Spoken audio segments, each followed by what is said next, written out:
Okay, let's unpack this. We spend just an astonishing amount of our lives sitting. Oh, absolutely. Commutes, desk jobs, just relaxing at home. And for decades, the goal for, car seats and furniture was simple. Mm. Maximum comfort. Make it soft, stable, passive. Right. But today, we're diving into a real paradigm shift, and it's being spearheaded by Toyota. They're trying to completely revolutionize the simple act of sitting. Yeah, they want to turn it into an activity that actively promotes your health, your strength even. It's a completely novel approach. It really asks you to re-examine what a seat is fundamentally for. It does. And our source materials today give us a really clear look at this new kind of conflict in design. On one side, we have what? On one side, we've got Toyota's Frontier Research and their concept called ERIA. That's enhancement by recovering inherent abilities. ERIF, right? And that introduces this truly experimental micro-moving seat design. On the other side, we're going to contrast that with some more traditional biomechanics research. Which is, a 2004 master's thesis from LSU. It used, detailed electrical measurements to see what your muscles are doing in different fixed static seating postures. so the ultimate mission of this deep dive is to answer a really provocative question for you. Is it genuinely possible to subtly enhance your physical abilities, your wellness, just by staying seated? Is the future of sitting active instead of passive? And Toyota's answer, which really forms the foundation of this whole ERIA concept, it starts with a philosophical look at what modern life has actually cost us. That brings us right to section 1, the philosophy of lost abilities. I mean, when we talk about human enhancement, most people, they immediately think of specialized training. Right. Hitting the gym, building muscle, brain exercises to boost memory, things like that. Exactly.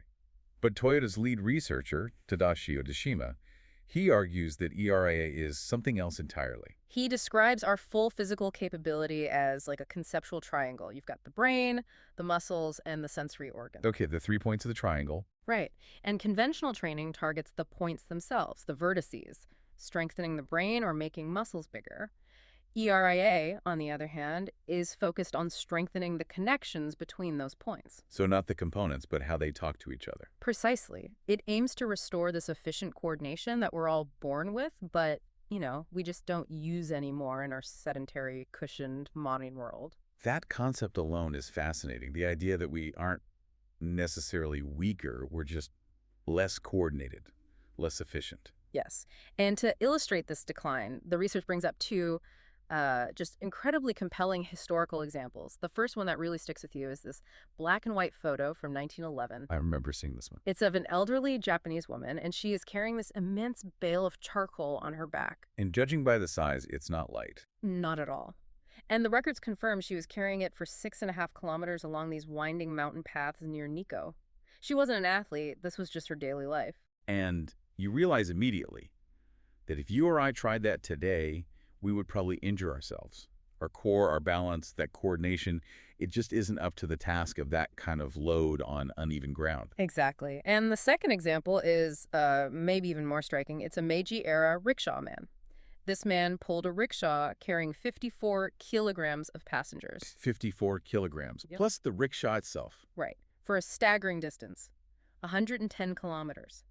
From Tokyo all the way to Nikko. 110 kilometers. Yes, and he did it in 14.5 hours. That's incredible. Put that in context, that speed was about the same as a horse-drawn carriage traveling the same route, and the carriage got to change horses 6 times. So that's just pure, sustained, coordinated human efficiency. The implication isn't that those people were genetically superior, it's that their daily lives demanded a kind of coordination that our comfortable modern lives just don't. We've lost that inherent ability to use our bodies efficiently.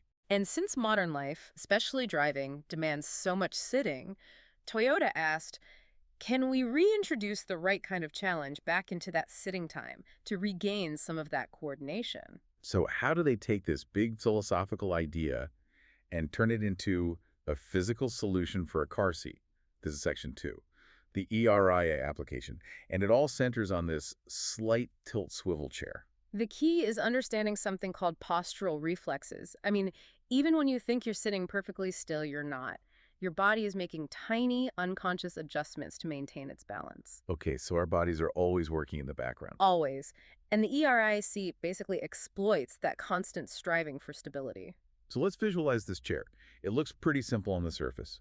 The seat is supported by 3 posts, and some elastic support. Right, but the crucial detail is that one of those three posts is intentionally designed to be slightly shorter than the others. Ah, so the seat is never truly level. It's got this very subtle, almost imperceptible tilt. Exactly. But here's the genius part. Those three support posts, they sit on a rotating disc. Wait, so the direction of that tiny tilt is constantly changing? It's constantly, slowly changing. Over about 1 minute, the direction of the tilt moves a full 360 degrees. It's like you're sitting on a slightly tilted plank that is very slowly turning. So you're just sitting there driving, maybe, and without you even consciously noticing, your body is being forced to constantly react and compensate to stabilize itself against this changing tilt. Precisamente, that continuous unconscious effort is the key. It activates your deep muscles, the inner core muscles around the spine and pelvis. They're often called anti-gravity muscles. And those are notoriously hard to activate consciously, Yeah. right? Like with normal exercise. Very difficult. This slight tilting of the pelvis induces this motion in your trunk, and it wakes up all those deep stabilizers. That makes sense. So we're using the body's own reflexes to do a kind of involuntary micro-exercise. Hmm. But how do you actually measure this? I mean, it sounds like you need electrodes stuck everywhere. Well, that's where the really cutting-edge technology comes in. Instead of using, invasive needle electrodes to get to those deep muscles, Ooh, that does not sound fun. it's not. So instead, they used a very sophisticated computerized tool called THUMS. TSUMS. What is that? It stands for Total Human Model for Safety. It's essentially a hyper-detailed digital crash test dummy, a musculoskeletal simulator. And Toyota's researchers extended their model to include an incredible 312 different muscles. Wow. So they could basically see what all these invisible internal muscles were doing without having to experiment on real people. Exactly. And they could calculate the muscular force needed just to keep the driver's head stable while the seat was tilting. And what did the simulator show? The results were really visual.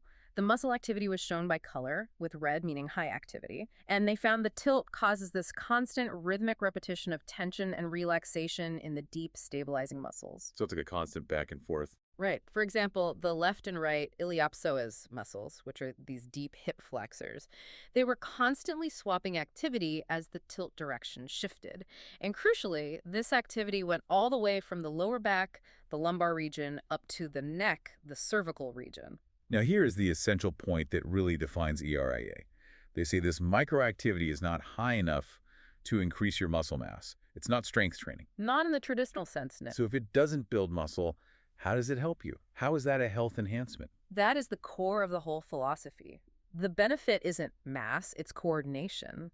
The goal is to regain that efficient, precise control, those connections we talked about, which reduces the chronic stress of just sitting still for hours. I see. So it's about avoiding that static load that causes fatigue. Exactly. It's preventative wellness. Yeah. By introducing these coordinated micro movements, you improve your internal efficiency. So ERA is all about control and stability. Yeah. But let's contrast this with the traditional approach, which has always aimed for the absolute most stable position possible. Right.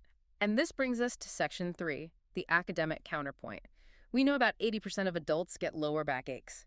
For decades, research focused on finding the seating position that minimizes strain. And that's where this LSU thesis comes in. It's from 2004. They used electromyography, or EMG, to measure muscle activity in fixed car seats. And EMG is basically just measuring the electrical signals from your muscles when they contract, right? Correct. It tells you how active a muscle is. And they focused on a big muscle in your back called the latissimus dorsi. Okay, the one that spans your mid-back. Yeah, it's heavily involved in posture. And previous studies had already shown that leaning your seat back more generally decreases muscle activity in your lower back. Which sounds like a good thing if you want to just relax. It does. But this research refined that by running 2 key experiments using a simulator based on a 1991 Subaru Legacy seat. So let's dive into section 4. Key findings on fixed seat angles. The first test was simple. They compared a perfectly upright 90-degree backrest to a slightly reclined 100-degree one. And they measured the muscle activity using something called RMS.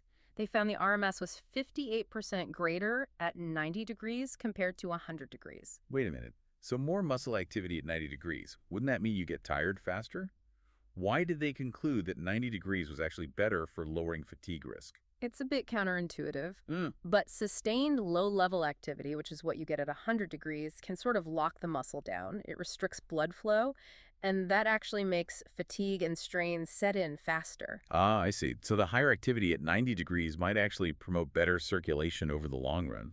That's the idea. They concluded that sitting more upright was superior for driving stability. It's not about finding the least active state, it's about finding the most sustainable state. Okay, that makes sense. So what about the second experiment? That one focused on the seat pan, the part you sit on. They kept the backrest at 90 degrees and tested two angles: 0 degrees, which is perfectly horizontal, versus 10 degrees, where the front edge is tilted up. And how did that change things? Hugely. The muscle activity at the 0-degree horizontal angle was 72% greater than at the 10-degree incline. 72%. That's a big difference. It is. And if you look at the fatigue trends over 30 minutes, it's even more compelling. What were the trends? For the 0-degree horizontal seat, the trend of muscle activity was actually slightly positive. It suggests the muscles were engaging consistently, low risk of fatigue. But for the 10-degree upward sloping seat, the trend was negative. Muscle activity was dropping off fast. High risk of fatigue setting in. A very high risk. So the conclusion was clear. The combination of a 90-degree backrest and the 0-degree horizontal seat pan is the most suitable fixed posture for driving. It encourages this balanced, sustained muscle engagement. So this is a complete philosophical divide. On one hand, traditional biomechanics is looking for the perfect static posture. The one that requires the most sustainable, least fatiguing muscle activity. And on the other hand, you have Toyota's ERA, which just throws stability out the window and introduces continuous micro-movement to enhance coordination. It's a total split. Mm. And that divide extends to other seating designs Toyota's been exploring.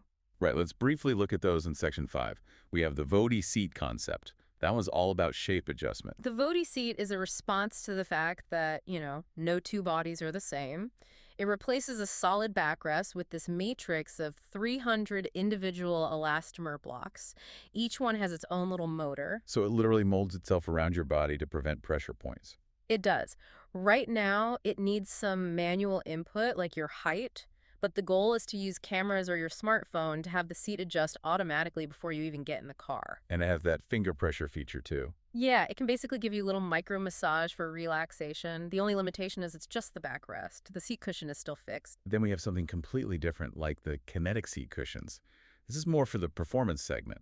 Right, this isn't about health enhancement so much as it is about dynamic stability while you're driving hard. So how do these work? The seat cushion is mounted on a subframe with 4 shock absorbers. This lets the seat pivot and tilt to counteract external forces. Ah, so while the ERAA seat creates internal movement, the kinetic seat cancels out external movement. Exactly. It keeps the driver's body stable when you're cornering or going over rough terrain. And you can see a real-world version of this on the 2024 Tacoma TRD Pro with its IsoDynamic performance seat. So it perfectly summarizes the tension in the sources, doesn't it? 3 different goals for a car seat. We've got passive stability from the LSU research, proactive micromovement from EREA, and then performance stabilization from the kinetic seats. So what does this all mean for you, the person actually driving? We've seen how the traditional path seeks to find the least active static position, that 900-degree combination, to avoid strain. But the truly revolutionary insight here comes from Toyota's ERA concept. It says, since you have to sit anyway, let's use that time. It embraces that controlled microactivity, not to turn you into a bodybuilder, but to recover those lost abilities of coordination and postural control. It's the ultimate knowledge shortcut to being physiologically engaged, even when you're stationary. So the era of the purely passive car seat, Yeah. it might be over. The future is less about just cushioning us and more about engaging us, We're moving from chairs that just support us to chairs that subtly train us. demanding better coordination just to stay balanced. And if a tiny, unconscious seat tilt can begin to improve our long-lost coordination, bringing us just a little bit closer to the efficiency of that Meiji-era rickshaw man, it raises a really important and provocative thought for you to consider. Which is, What other parts of our very convenient, very sedentary modern lives are unknowingly draining our innate human abilities, and what other micro-interventions could we design to start reclaiming them? it's a question for you to mull over next time you find yourself sitting down. Thank you for diving deep into the fascinating novelty of Toyota's seating research with us. We invite you to follow the channel for more knowledge shortcuts. Thank you, kind listeners.